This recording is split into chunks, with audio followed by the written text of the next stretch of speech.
Fala, senhores! Beleza? Professor Thiago Rodrigues aqui e a gente vai para a prova da FUVEST de 2023. Não se esqueça de se inscrever no canal. Bora lá! Vem comigo então, senhores, para a questão de número 56. O cientista Richard Feynman, Prêmio Nobel de Física em 1965, fez comentários sobre o processo de combustão em uma entrevista chamada Fun to Imagine. Segundo ele, à primeira vista, é impressionante pensar que os átomos de carbono de uma árvore não entram em combustão com o oxigênio da atmosfera de forma espontânea, já que existe uma grande afinidade entre essas espécies para a formação de CO2. Tranquilo. Entretanto, quando a reação tem início, o fogo se espalha facilmente. Essa aparente contradição pode ser explicada, pois. Então, olha só. Ele faz só um apontamento sobre a espontaneidade de uma reação química, ok? No caso de uma reação de combustão, que teoricamente, né, a gente vê que é bastante espontânea. Claro que é uma reação exotérmica, ok? Libera calor, mas a espontaneidade está relacionada com a energia livre de Gibbs, coisa que a gente não vê tanto no ensino médio. Mas a gente diz que uma reação exotérmica tende a ser espontânea, por conta também da fórmula de energia livre de Gibbs, mas isso a gente não vai ver, beleza? Então olha só, a gente tem que analisar as alternativas para verificar qual é. Bom, eu já falei um pouco da exotérmica, que tem a ver com a alternativa correta, mas vamos analisar, tá? Na letra A reação depende de um processo que concentre o carbono para ocorrer. Não, senão a gente não teria tipo papel, carvão, etc. pegando fogo naturalmente. Tipo, a gente vai acender uma churrasqueira, a gente não concentra o carbono que está ali, a gente simplesmente taca fogo, tá? Tem uma ignição e tal. Então, tá correto. O fogo torna a reação desfavorável. Não, o fogo vamos dizer que é um produto dessa reação de combustão, tá? Claro, tem que ter uma iniciação, uma ignição ali, mas o fogo é um produto, então não transforma ela desfavorável. Senão não pegaria fogo, que nem ele fala aqui. Ó.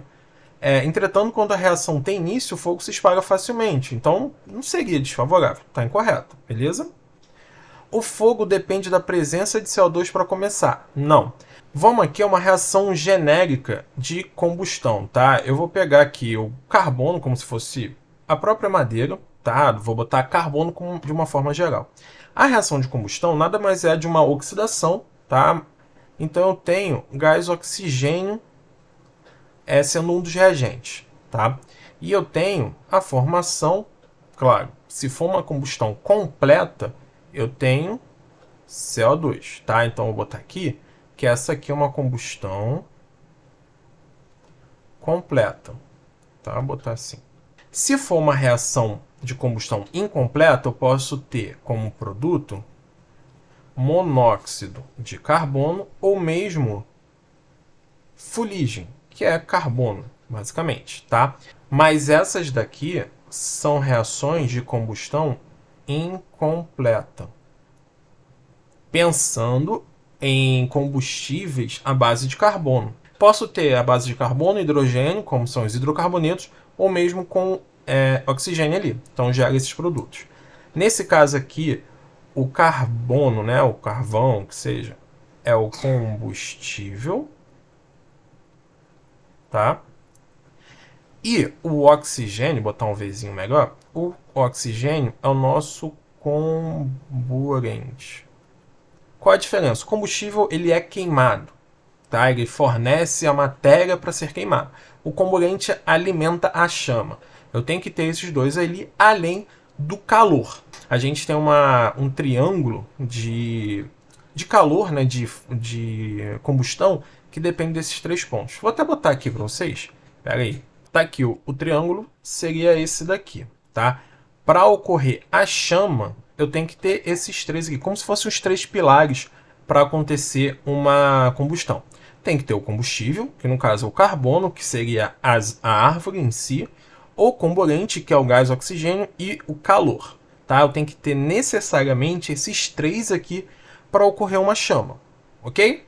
Tranquilo, né? Então vamos lá. Então, eu falei isso tudo para a gente ver que A letra C está incorreta. Tranquilo? O CO2 é um produto da reação de combustão. Então ele tem que estar ali para começar. Tranquilo? Bom, na D. O átomo de carbono da árvore é muito mais resistente ao oxigênio do ar, o gás oxigênio, do que os átomos de carbono dispersos no fogo. Não. Átomos de carbono dispersos no fogo? Não faz sentido. Tá? Ele está ali como combustível, ele não está disperso no fogo. Então, letra D está incorreta. Chegamos à letra E, que é o nosso gabarito. Mas a gente vai analisar um pouco ela, por que ela está correta. Ele fala, a reação precisa de uma energia de ativação para começar. Sim, está correta, tá? Vamos aqui. Eu comecei a falar que é uma reação exotérmica. Vou colocar o gráfico, ou melhor, vou montar com vocês como é que seria um gráfico de reação exotérmica no caso da combustão, tá? Vou montar aqui, um eixo aqui. Não vou conseguir virar a régua aqui, então vou tentar fazer na mão, mas vocês vão entender. E até que ficou retinho. Como é que é um processo de uma reação química? No caso, eu vou pegar de exotérmica, que é o caso daqui, tá? Então eu tenho lá, aqui é energia, tá? Entalpia, ou o que seja. Tá? Entalpia. E aqui é o caminho da reação. Caminho da reação. Vou botar só assim para a gente não perder tempo. Então eu tenho um começo, eu tenho uma subidinha aqui e depois eu tenho uma descida aqui, tá?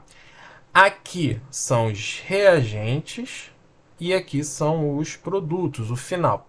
Por isso que uma reação exotérmica, né, libera calor, porque os produtos têm um valor de energia menor que dos reagentes. Então, como é produto menos reagente, a gente tem isso daqui, ok?